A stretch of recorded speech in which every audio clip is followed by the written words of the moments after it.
غم اور فکر کو دور کرنے کے لیے آج ہر شخص غم، پریشانی، گھر میں ٹینشنیں، بھائی سے ناراض اور پڑوسیوں سے ناراضگی، ان سارے غموں سے نجات کے لیے، فکر و پریشانیوں سے نجات کے لیے انتہائی آسان وظیفہ ہے حسبی اللہ لا الہ الا ہو علیہ توکلت وہو رب العرش العظیم. یہ وظیفہ پڑھنا ہے. ابو داؤد شریف کی روایت ہے کہ جو شخص اس آیات کو 7 مرتبہ صبح اور شام پڑھے گا تو اللہ تعالیٰ اس کی دنیا اور آخرت کی ہر غم اور فکر کو دور کر دے گا، اس کے لیے کافی ہو جائیں گے اللہ تعالیٰ. ابو داؤد، ناظرین آپ کو پتہ ہے کہ حدیث کی 6 صحیح کتابوں میں سے ابو داؤد بھی ایک ہے. بخاری، مسلم، ابو داؤد، ترمذی، ابن ماجہ، نسائی، اور یہ 6 کتابوں میں سے ابو داؤد ایک ہے. تو اس کی ایک روایت ہے. آگے ہر چیز سے محفوظ قلعہ، اگر آپ چاہتے ہیں کہ آپ ایک محفوظ قلعے میں داخل ہو جائے تو صبح اور شام 3 قل اعوذ برب الفلق، قل اعوذ برب الناس اور قل واللہ، یہ پڑھنا چاہیے 3 مرتبہ صبح اور شام. تو کوئی بھی نظر بد، جادو، ہر چیز سے حفاظت ہوگی. اکثر لوگ فون کرتے ہیں مفتی صاحب ایسا تعویذ دے دے کہ جادو سے حفاظت ہو جائے، نظر بد سے حفاظت ہو جائے. تو یہ ایک تعویذ ہے جو سب کے لیے ہے.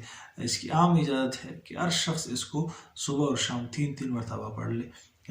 اس کو کچھ بھی نہ تعویذ ہوگا ان پہ، نہ کوئی جادو ہوگا، اور ہر موذی چیز سے حفاظت. اگر آپ چاہتے ہیں سانپ، بچھو، اس طرح کی چیزوں سے آپ کی حفاظت ہو تو انتہائی آسان وظیفہ اعوذ بکلمات اللہ التامات من شر ما خلق، اس کو 3 مرتبہ صبح اور شام پڑھنا ہے. تو ابو داؤد شریف کی روایت ہے کہ ہر موذی جانور سے حفاظت ہوگی اور ہر خلاف شریعت کام سے نجات. آپ چاہتے ہیں کہ مختلف جو غلط کام ہم کرتے رہتے اس سے ہم نجات پالے تو یہ آسان وظیفہ ایک درود ہے، اللہم صلی علی محمد بعدد کل داء.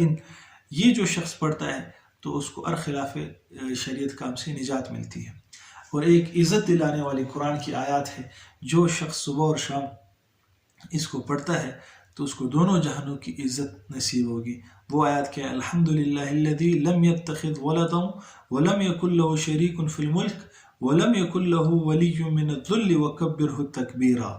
یہ آیت ہے، اس کو جو بھی شخص پڑھتا ہے تو تفسیر مظہری میں لکھا ہوا ہے کہ اللہ تعالیٰ ان کو دونوں جہانوں کی عزت سے نوازتے ہیں. یہ تو صبح اور شام کے معمولات تھے کہ جو اشخاص صبح اور شام یہ معمولات پڑھیں گے تو ان کی فضائل اتنے زیادہ ہیں تو ہمیں بھی اس کو پڑھنی چاہیے. جزاکم اللہ خیر و احسن الجزا. ویڈیو آگے شیئر کریں تاکہ آپ کو بھی صدقہ جاریہ ہو. جزاک اللہ.